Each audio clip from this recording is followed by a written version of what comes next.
കാഴ്ചകളുടെ വിസ്മയ ലോകമാണ് ഇടുക്കിയല്ലേ. പ്രത്യേകിച്ച് ഈ മഴക്കാലത്തൊക്കെ ഒരു മനോഹരമായ കാഴ്ചയിലേക്കാണ് നമ്മൾ പോകുന്നത്. നിലയ്ക്കാത്ത തണുത്ത കാറ്റേറ്റ് നോക്കത്താ ദൂരത്തെ കാഴ്ചകൾ കാണാം. 1500 അടി ഉയരത്തിലുള്ള പാറക്കെട്ടിന് മുകളിൽ നിന്ന് പോകാം കാറ്റാടിപ്പാറയിലെ കാഴ്ചകളിലേക്ക്.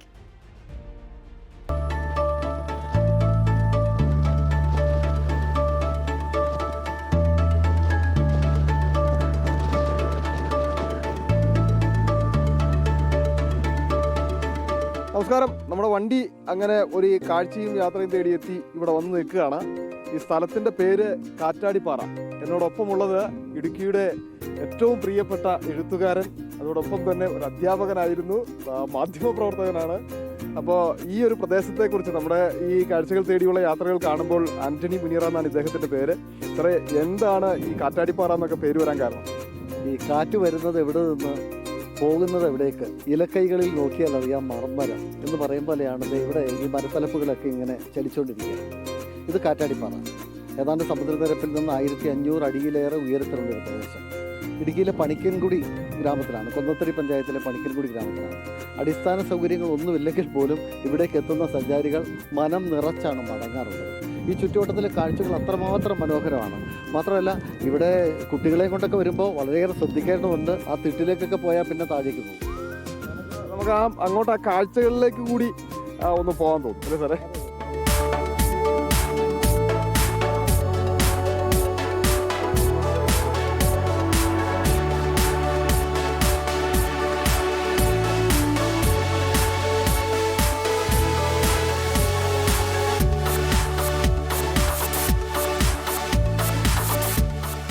ഇവിടുന്ന് ചെങ്കുത്തായിട്ടുള്ള ഒരു പ്രദേശമാണ്, വളരെ ചെങ്കുത്തായ പ്രദേശമാണ്. അതായത് ഇപ്പം നമ്മൾ താഴെ കാണുന്നത് ചിന്നാർ പുഴ ശാന്തമായിട്ട് ഒഴുകുന്നുണ്ട്. അതോടൊപ്പം തന്നെ അക്കരെ കാണുന്നത് വാത്തിക്കുടി മലനിരകളാണ്. ഇനി നമ്മൾ ദൂരക്കാഴ്ചയായിട്ട് പറഞ്ഞു കഴിഞ്ഞാൽ കട്ടപ്പന, എഴുകും വയൽ, അതോടൊപ്പം തന്നെ ഈട്ടിത്തോപ്പ്, മുള്ളരിക്കുടി പ്രദേശങ്ങളൊക്കെ കാണാൻ പറ്റും. അങ്ങേ തലക്കരയ്ക്ക് പോയാൽ മൂന്നാറിൻ്റെ ചില പശ്ചാത്തല ഭംഗികൾ കൂടി അങ്ങേ അറ്റത്ത് കാണാൻ പറ്റും. ഇനി നമ്മൾ ഈ വശത്തേക്ക് പോയി കഴിഞ്ഞ് കഴിഞ്ഞാൽ അങ്ങ് ദൂരതെ പാമ്പള അണക്കെട്ടാണ്, ലോവർ പെരിയാർ കാണാൻ പറ്റും. ഇപ്പം മഞ്ഞ് കൂടി കിടക്കാണ്. മഞ്ഞു മറയിൽ ഇതെല്ലാം ഇങ്ങനെ ഒളിഞ്ഞു നിൽക്കുകയാണ്. ഇതാണ് കാറ്റാടിപ്പാറയുടെ മറ്റൊരു പ്രത്യേകത. മഞ്ഞും മഴയും വരുന്നത് എപ്പോഴാണെന്ന് അറിയില്ല. പക്ഷേ ഇവിടേക്ക് എത്തിക്കഴിയുമ്പോഴേക്കും ഈ മഞ്ഞിൻ്റെയും കുളിരിൻ്റെയും തണുപ്പിൻ്റെയും ഇടയിൽ സഞ്ചാരികൾ ധാരാളമായിട്ട് എത്താറുണ്ട്. ഇന്നിപ്പോൾ നമ്മൾ ഇത്തിരി രാവിലെ ആയതുകൊണ്ടാണ് ഇല്ല, സഞ്ചാരികൾ ധാരാളമായിട്ട് ഇവിടെ എത്താറുണ്ട്. ശരിയേട്ടാ, നമ്മളിവിടെ വന്നു കഴിഞ്ഞപ്പോൾ വരുന്ന സമയത്ത് മഴയില്ല, തെളിഞ്ഞ അന്തരീക്ഷമായിരുന്നു. പക്ഷെ വളരെ പെട്ടെന്ന് കാറ്റ് വന്നു, മഞ്ഞ് മൂടുന്നു അല്ലേ, വലിയ മനോഹരമായി. എന്തായാലും നമുക്ക് കുറച്ച് കാഴ്ചകൾ കൂടി പ്രേക്ഷകരിലേക്ക് എത്തിക്കാം.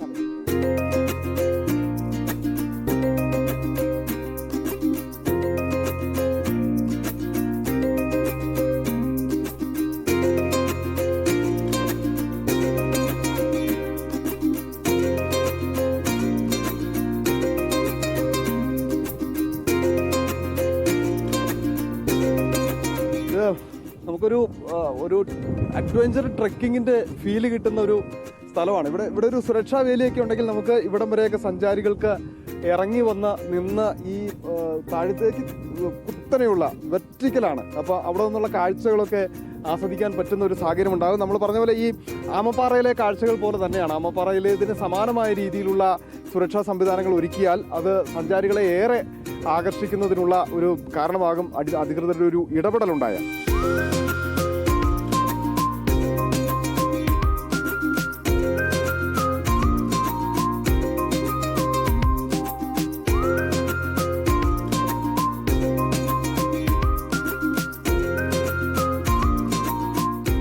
കാറ്റാടിപ്പാറ ഒരു വികസനവും ടൂറിസം കേന്ദ്രവുമായി മാറട്ടെ. അപ്പോൾ വളരെ ചുരുങ്ങിയ ദൂരത്തിൽ സഞ്ചരിച്ച് വാഹനത്തിലെത്തി ആസ്വദിച്ചു പോകാൻ കഴിയുന്ന ഒരു മലനിരയാണ് കാറ്റാടിപ്പാറ.